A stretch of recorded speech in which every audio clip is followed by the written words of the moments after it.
নামাজে ইমাম সাহেবকে সেজদা বৈঠক বা রুকু অবস্থায় তাকবীরে তাহরিমার পর হাত বেঁধে দ্বিতীয় তাকবীর দিয়ে ইমামের সাথে হওয়া নাকি একই তাকবীরে হাত না বেঁধে ইমামের সাথে হতে হবে? উত্তম হচ্ছে দুই তাকবীরওয়ালা।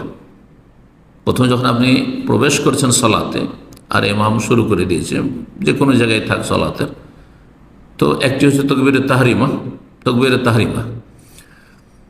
যদি প্রথমে পেতেন আপনি, তাহলে তো তাকবীরে তাহরিমা দিয়ে হয়ে গেল, সলাৎ শুরু করলেন আপনি, কিন্তু রুকুতে পাচ্ছেন আপনি ইমামকে, তাহলে তখন রুকুতে যাওয়ার একটি তাকবীর আর একটি তাকবীরে তাহরিমার রুকন দিতেই হবে, ওই নিয়ত করতেই হবে।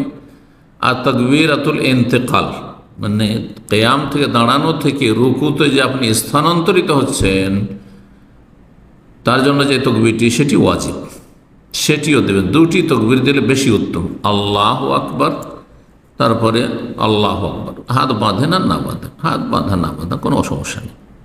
আল্লাহু আকবার হাত একটু বাঁধেন, আর না হইলে নাই বাঁধেন, তারপর আল্লাহু আকবার আরেকটি দিয়ে রুকুতে চলে গেলেন। কিন্তু যদি একটি তাকবীর দেন, জায়েজ রয়েছে এই শর্তে যে বড়টি নিয়ত করবেন। বড় কি? তাকবীরে তাহরিমা রকুন, যেহেতু সেটি বেশি শক্তিশালী, সেটি ছাড়া সালাত হয় না, গোটা নামাজটি হবে না তাকবীরে তাহরিমা না হয়।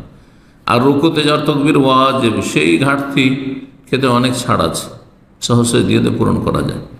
ছোট ইবাদত বড়োর মধ্যে প্রবেশ করে, ছোট ইবাদত বড়োর মধ্যে প্রবেশ করে, এই কায়দা রয়েছে ফিকহে। সুতরাং আপনার একটি তাকবীরে তাহরিমা নিয়ত করলেন, আর তাতে ছোট তাকবীর, রুকুতে যাওয়ার তাকবীর তাতেই শামিল হয়ে গেল, নিয়ত করলেন। জি, আল্লাহু তাআলা আলাম।